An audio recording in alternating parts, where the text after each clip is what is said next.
because I'm very optimistic about Bitcoin. And let me explain why, but also why the risk is here.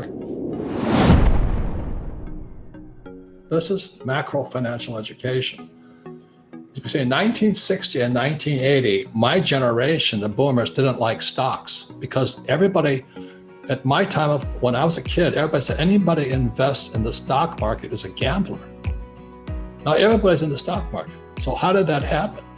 Well, in 1974, they brought this thing called a 401k out. I won't touch that thing. I would not touch a 401k or an IRA. Why? Because I don't have to. You know, they tell you exactly, they tell you when to wear the mask and when to get a vaccine. They tell you what you can invest in a 401k and an IRA. I refuse to do that. I refuse to do that, but I don't have to do that because as an entrepreneur, I create my own assets. I don't need the stock market. You do. I'm not saying don't invest in it. I'm not saying don't have a 401k, don't have an IRA. Just screw you. I'm not going to be told what to do. That's why I'm an entrepreneur. You like being told what to do? Go to school, get a job, save money, pay your taxes, get out of debt, and invest in the stock market. I don't want to do that. And that is what you have to invest in. Mm-hmm. They had to do it because my generation wasn't investing in it. Mm-hmm. So that's why between 1960 and 1980, they didn't like stocks. So the 401k came out. Then what happened is in 1987, the stock market crashed. So Greenspan comes out. He's a Federal Reserve guy. Remember, the Federal Reserve is not American. It's not a government agency. So he came out, and what Greenspan put was what I call a PPT.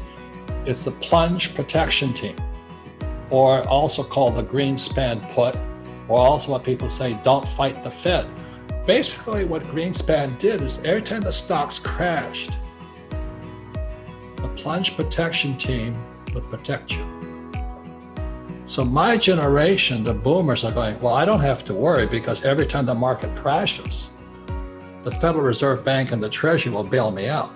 So that's today we have our US corporations are zombie. 20% of US corporations are zombie corporations. It means they're broke, but they're being propped up by the Federal Reserve Bank and the government. That's communism. So anyway, stocks get protected.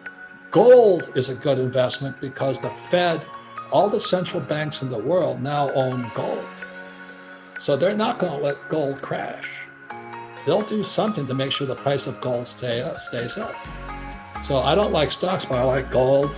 Silver is getting more valuable because gold, all the gold never disappears. It just keeps piling up. But silver is being used in the Green New Deal, in solar cells, in medical things. So I like silver. And silver was $2. It hit $50 here when the Hunt brothers were trying to manipulate the gold market. And even today, it's only 27, but you can't get any. You can't get any because they're manipulated. But here's stocks. The government will make sure it doesn't crash. Gold will not crash, but crypto could. You know why? Because the Fed doesn't want it. Because the reason I like crypto, the reason I buy Bitcoin and Ethereum and all that stuff is I don't like the Fed. When I talk to most of the young guys, they don't like the Fed either. And they want to destroy Bitcoin. So you guys in Bitcoin, you've got to be smarter. So as it's coming down, like I said, I'm still going to buy more. But when it passes 27,000, I'm going to back up the truck, just like I did when it passed 9,000. Because that's what traders do. So let me show you that the bigger thing here is this. This is the future. This has not happened, but it might happen. If there's a Fed coin, they're going to get rid of the commercial banks. You see, the only way the money can go into the marketplace right now is the Fed prints money. They give the money to commercial banks like US Bank and Bank of America and Wells Fargo, and they lend the money out. But if the Fed coin comes out, they don't need these banks. And the only way somebody could get money, they got a credit card, real estate, or a student loan, right? So if there's a Fed coin, Wells Fargo is gone. I'm not saying this is going to happen. This is my prediction of what might happen. I use debt to acquire assets, and I pay no taxes. But they'll never teach you that in school.